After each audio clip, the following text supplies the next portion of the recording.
As you can see the bike, आप इसको देख के ज़्यादा दिन रुक नहीं सकते।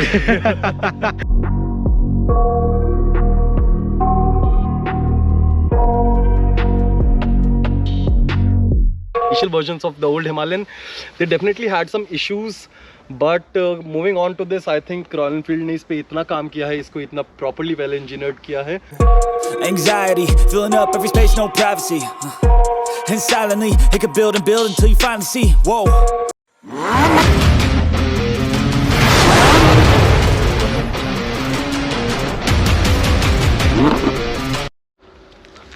सो दोस्तों कैसे हो भाई, उम्मीद करता हूँ सभी अच्छे होंगे और स्वागत है भाई आपका हमारी एक और नई वीडियो के अंदर। आज फिर भाई आपके लिए लेके आ चुके हैं हिमालयन, और ये है भाई इसका हानले ब्लैक। पहले आपने देखा था काजा ब्राउन, और उसका भी भाई आपने एक ओनरशिप एक्सपीरियंस ही देखा था, और आज भी हम आपके साथ एक ओनरशिप एक्सपीरियंस शेयर करने वाले हैं।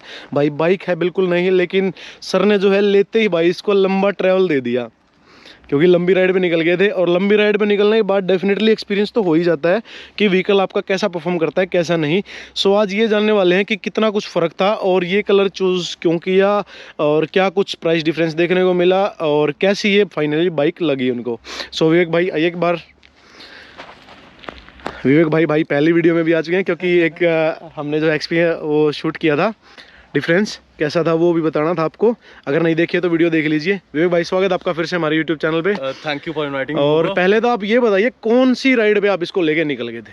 सो मैं इसको लेके निकला था दिल्ली से शिमला, एंड शिमला से मैं गया बीर बिलिंग से I went to Dharamkot, and Dharamkot से कांगड़ा होते हुए आई केम बैक। कंप्लीट कितने किलोमीटर हो गया था? रफली 1400 किलोमीटर। 1400 किलोमीटर? यस। कितने टाइम में ट्रैक कवर किया? 4 दिन। मतलब एक सिंगल स्ट्रेच देखे तो कितना टाइम लग गया था?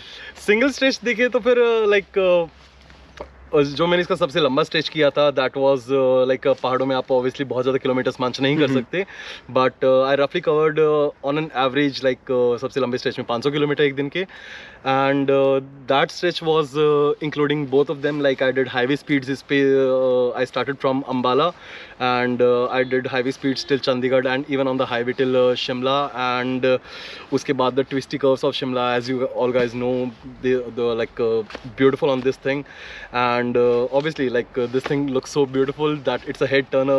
Like a lot of people stopped me and asked me questions about how the bike feels, and yeah, like it has been an amazing journey abhi tak, and I got it on like just after Christmas, and जैसा कि भाई ने आपको बताया कि लेते ही लंबी ride पे निकल गए थे, and as such मेरा कोई प्लान नहीं था कि मैं इसको लेते ही लंबी राइड पे निकलूँ, cause obviously braking period is ज़रूरी, but as you can see the bike, आप इसको देख के ज़्यादा दिन रुक नहीं सकते। सो अब मेन चीज़ ये है कि अब इतनी लंबी राइड पे आप इसको डेफिनेटली समझ गए होगे इस मशीन को। इससे पहले आप कौन सी मशीन यूज़ कर रहे थे? इससे पहले मेरे पास क्लासिक 350 थी, मतलब सेम रॉयल इनफील्ड की ऑलरेडी वायर रॉयल इनफील्ड के ज़बरदस्त।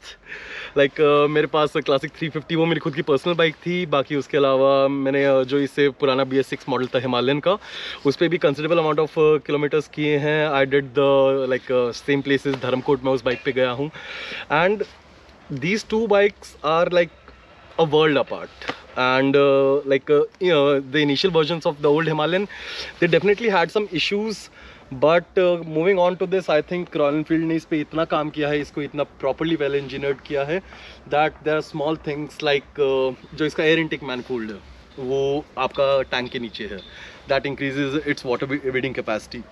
जो आपका इसका कूलेंट का ऑयल रिजर्वायर है, कूलेंट रिजर्वायर है, वो कंपनी ने यहाँ पे दे रखा है, so that saves this thing from breaking and leaking oil coolant। Company ने इसका सारा वेट नीचे दे रखा है, that decreases the center of gravity of this bike। even the fuel tank is extended यहाँ तक, that also increases, like bike का wait नीचे रहता है, तो the balance is marvelous। and like आप जहाँ पर भी जाते हैं, even at slow speeds, like आप एक ऑफ रोड पैच पे हैं and you have to manoeuvre the bike with like at just like 5 or 10 kilometres पर hour, it is magical. Like मुझे एक बार भी ऐसा नीड अंदर से महसूस नहीं हुआ कि that I have to keep my foot down. And one of the better things that I like about this bike is I think the dynamic that this offers. Like जो इसका सीट हाइट है, seat height is a thing that like we have riders from every category. हमारे पास toll Riders होते हैं, हमारे पास short Riders होते हैं, तो जो इसका स्टॉक सीट है that is adjustable as well. ये ऊंचा हो सकता है, नीचा हो सकता है, और फिर कंपनी इसका एक और छोटा सा सीट प्रोवाइड करती है that is even scooped out below, so even for the short Riders I think that is a bless. मेरे को लग रहा है भाई इसकी जितनी तारीफ कर रहे हैं ना भाई, एक राइड में इसको इतना समझ चुके हैं, इतना समझ चुके हैं। अब ये बता दीजिए इस राइड के दौरान कंफर्ट और इसका मतलब टोटल ओवरऑल एक्सपीरियंस कैसा रहा, हर एक चीज। अभी मजा आएगा ना भिड़ो। इसका पावर से लेके या फिर इसके माइलेज से लेके इसके कंफर्ट से लेके everything. The bike is very comfortable, yeah. There is no doubt about that. The way it is designed, the way the ergonomics are designed, like the sitting position is just like this. It is very relaxed. आपको कहीं कभी भी ऐसा feel नहीं होता कि आप बहुत ज़्यादा रीच कर रहे हो, आपको ऐसा नहीं लगता कि आपके हाथ बहुत नीचे हैं या फिर आपके रिस्ट पे स्ट्रेन है. So that is a great thing. Even the foot peg placement, they are perfect. और even जब हम bad patches में से गुजरते हैं and you need to stand on the bike, it is as easy as I think the old one. Like लोगों को देख के लगता है कि इसका टैंक बहुत ज़्यादा चौड़ा है, so that might be a problem. But the way it is scooped यहाँ पर बहुत ऐसे पतले तरीके से, that is a beautiful thing because you are able to grip this bike with your legs in a very better manner. And performance, like when I got this, I tried to ride it like the old Himalayan in a very calm and composed manner, and you can do that, and it's beautiful. Like the voice and the torque, you can feel that, and especially at highway speeds, जब आप fifth gear में cruise कर रहे हैं, आप 60 पे हैं, you twist the throttle, and within no second you are riding at 120 or 130. So that is a thing. But this new engine, the Sherpa engine, it wants to be revved, like it wants to be ridden hard, it wants the revs to be high. So once you start riding it like that, it is a very active machine. It does exactly what you want. It requires some skill, like पुरानी Himalayan के अलावा के comparison में this demands कि a rider knows what he's doing. But if you have that covered, you point it in a direction, you give the throttle and it shoots. You want to stop it, it stops. Absolutely amazing. और इस ride के दौरान अब इसमें कमियां क्या क्या लगी आपको, वो बता दीजिए एक बार में, क्योंकि बाइक हम लेते हैं डेफिनेटली बाइक के अंदर पॉजिटिव पॉइंट्स भी होते हैं, नेगेटिव भी होते हैं. द नेगेटिव पॉइंट्स वो क्या होते हैं? आई थिंक इसका one of the major negative points, like one thing that I don't really like about this bike is the headlights. The headlights are LED, they look great, but fog की circumstances में या फिर हम रात को ride कर रहे हैं, the throw isn't that great. Like I have had better performance with halogen bulbs, like normal halogen headlights, and especially the old Himalayan. And some other thing, maybe it is something that happened with just me, or like it is a thing. After a while, जब मैंने इसका पहला service करवाया at 500 kilometers, it felt like जो यहाँ पर इसका ये bracket है, it felt a bit loose. So I could feel a couple of vibrations here. So I think it was just with me, and इसके अलावा I don't think I could find any problems in this, and trust me, मैंने बहुत ध्यान से देखा है कि I could find any problems or absolutely anything to fix. Actually जो मेरे को देखने में लग रहा है, मेरे को ये लग रहा है कि जो पहले वाली हिमालयन थी उसमें जो अपनी फ्रंट वाली विंडशील्ड थी वो काफ़ी बड़ी आती थी, लेकिन इसमें मेरे को छोटी लग रही है. इसका कहीं ना कहीं ये तो लगा हुआ कि विंड ब्लास्ट तो आपको फील हुआ होगा इस पर ज़्यादा पहले हिमालयन के मुकाबले. बिल्कुल. सो पहले हिमालयन का एक पॉजिटिव पॉइंट ये था, like obviously the windshield was taller, and that आप उसमें उस बाइक में बिल्कुल ऐसे अंदर बैठते थे. The first bike, it was good because that bike was not gonna go above 140 kilometers per hour. Like वो 120 पर cruise करती थी. It was a thing to keep it at 120, but still it was good. But because this machine can go at much greater speeds, like I was doing highway cruising at this at 140, 150, and it was perfectly stable during that time. The wind blast is present, and even with the accessories, like अभी इसका accessories market में available होना नहीं शुरू हुआ है. That is a thing that I think we have to wait another month or two for. Even the replacement windshield, वो just इससे इतना ऊंचा है. So I think it will make a difference, but someone for as like I'm 6 feet tall, and I think अभी जो wind blast था, that was just contained till here. इससे ऊपर I could feel the wind blast. So जो helmet के अंदर आपका एक ठंडी हवा का wind blast होता है, that was a thing, and yeah, it was uncomfortable at points. But I don't think that windshield is gonna solve the problem completely. So I think I'm going to be looking for some aftermarket things. But yeah, this was a good point. Like I did struggle with the wind blast at really high speeds, but at low speeds or riding in the mountains, that did not bother me at all, because हवा ज़्यादा लगती नहीं उस time पे. But yeah, this is a point worth noting for. And अभी इसके अंदर जो न्यू फीचर्स आए हैं वो क्या क्या आपको अच्छे लगे कि हाँ भाई इसके अंदर जो सॉरी, पहले हिमालयन को देखते हुए कि हाँ भाई इसके अंदर थोड़े से ज़्यादा अच्छे आए हुए हैं वो चीज़? आई थिंक फीचर्स बहुत सारे हैं. Like one of the main things that this bike has is this tripper dash. This thing has everything that we need. We have navigation here, we have music, we have phone controls, we have absolutely everything. And ये सब कुछ बहुत ही आसानी से इस joystick से control हो जाता है. Now one other small thing that I personally experienced is जो joystick है आप इसको बिना gloves के use करोगे, that is perfectly the tactile feedback you can feel it. But जब आपके पास gloves होते हैं तो जो क्लिक्स हैं वो इतने enhanced नहीं हैं. So काफ़ी बार हाईवे पे आपको बस ऐसे गैस ही करना होता है. You have to get used to it जब आप इसको यूज़ कर रहे हो. But other than that, this system works absolutely amazingly. Like मुझे एक भी टाइम ऐसा नहीं था कि मुझे अपना फ़ोन बाहर निकालना पड़ा हो. मैं कॉल्स अटेंड कर पा रहा था, मैं म्यूज़िक चेंज कर पा रहा था, वॉल्यूम इंक्लूडिंग मैप, मैं मैप को जूम इन कर सकता हूँ, जूम आउट कर सकता हूँ. एंड इसके फीचर्स आर समथिंग लाइक जो आपको बहुत ऐसे चलते चलते पता चलते हैं. लाइक वेरी स्मॉल थिंग्स जो आप साथ साथ में फील करते हो. And including this modes, like because this has ride by wire technology, so we have 4 modes. That is like 2 performance modes हैं और 2 इको मोड्स हैं. And they are basically like ABS on और rear ABS off. Now these modes are like really handy जब हम of road कर रहे हैं and I really want to lock the rear tire. And yeah, like bike is feature rich in this manner, but I think the showstopper, and I think I said this in the previous video before, is the suspension. The suspension is pure magic. Like I did not expect something so good in this price segment. And when I was traveling, like there was a rough patch 10 kilometre के आसपास का. And even बड़ी गाड़ियाँ like Hilux, Endeavour, they could not go over 30 or 40 kilometers per hour. And उस rough patch में से with the rear ABS off, I went through cruising at a steady 60 or 70 kilometers per hour. And because of the front slick tire, it was so easy to control this that it's amazing.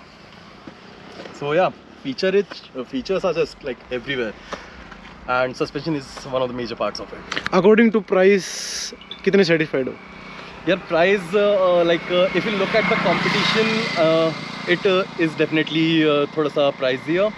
But what I feel is कि this bike has not just matched the competition, it has gone ahead of that and set some standards. Like बाकी bikes, बाकी companies, they were trying to catch up to the competition. Like KTM Adventure 390, that was the leading thing in this. And don't get me wrong, that thing is a beautiful machine, but this thing, it just went a step ahead. The performance, it matches the KTM 390 Adventure, but the suspension, like मैं इसको बार बार कहता रहूँगा, because suspension takes the game away. Like it does absolutely everything. Like आपको speed breakers तो feel भी नहीं होंगे. If you stand on this bike, you can absolutely get it through everything. और कुछ कमियां आपको लगी हो जो कि हाँ थोड़ी सी अपग्रेड होनी चाहिए इसके अंदर? I think इसका one of the main things, I think I'm gonna get those halogen bulbs जैसे मैंने कहा था lighting का. And maybe some accessories, जैसे हमने बात की थी windshield के बारे में. And other than that, I did not feel really any need to make any like ऐसे major changes या फिर जो मुझे अच्छा नहीं लगा. The exhaust note is something like when you put on the helmet और आपका जो low frequency noise है वो थोड़ा सा muffle out हो जाता है. And you can just hear the like the thump of the engine. You're gonna love that. But when you don't have any helmet on and it's a pure engine noise, it doesn't feel as good. So I think if the company launches a performance line of exhaust, I think as we saw on the rally edition, I think that is going to be one of the major मेरे को एक चीज़ इसमें जो लगी है, जो अब तक हिमालयन की हर वीडियो देखने में जो चीज़ लगी है वो ये लगी है कि इसका जो टिल्ट एंगल है वो थोड़ा सा उस साइड है. इसका एक बार आप बैठ के देखो वेट कितना फील होता है और कितना नहीं होता है इसके अंदर. जो आप उठाओगे इसको तो डेफिनेटली मेरे को ये चीज़ लगती है क्योंकि हैवी मशीन है. बिल्कुल. सो इसका वेट थोड़ा सा है, कसमकस इसके साथ करनी पड़ती है. जब ये बाइक आप इसको पूरा लोड करके चलोगे, जब आप इसके पीछे आप पैनर्स लोड कर लोगे, आप अपना रक्सैक भी रख लीजिए. And specially like on a flat surface आपको इतना दुखी नहीं करता because really it's flat. But मैं इसे जब पहाड़ों में लेके गया था and I was in Shimla और मुझे इस बाइक को एक इंक्लाइन पे खड़ा करना पड़ा था. So that was a struggle and it legit took 2 people कि एक बंदे ने बाइक पकड़ी और मुझे बाइक उठा के सीधी करनी पड़ी. And then I had to get on the bike. So this tilt angle with the cast iron stand, I think it is an issue that I definitely dealt with. So अगर आपको कुछ अच्छा space मिल जाता है, park it on the middle stand, you're not going to experience a lot of that. But yes, definitely अगर आप बहुत सारा saddle carry कर रहे हो and you park it on your side stand, you are going to feel the weight and it is not easy to get and this thing out. Height का भी बहुत फर्क पड़ता है, क्योंकि अभी बताया विवेक सर ने कि उनकी जो हाइट है वो 6 फीट है, तो इनके बिल्कुल कंफर्टेबल हो। इसको हाइट को अपग्रेड किया हुआ है या फिर वो नीचे वाले पोस्चर पे है? स्टॉक सेटिंग है, लाइक जो इसका स्टॉक सीट आती है ये उसकी नीचे वाले सेटिंग पर अभी सीट इसकी सेट है। मैं इसको उठा के शायद 5 या 10 मिलीमीटर का जंप होता है, तो फिर we can upgrade that to 5 और 10 millimetres. But for a person of my height I think I find this very comfortable.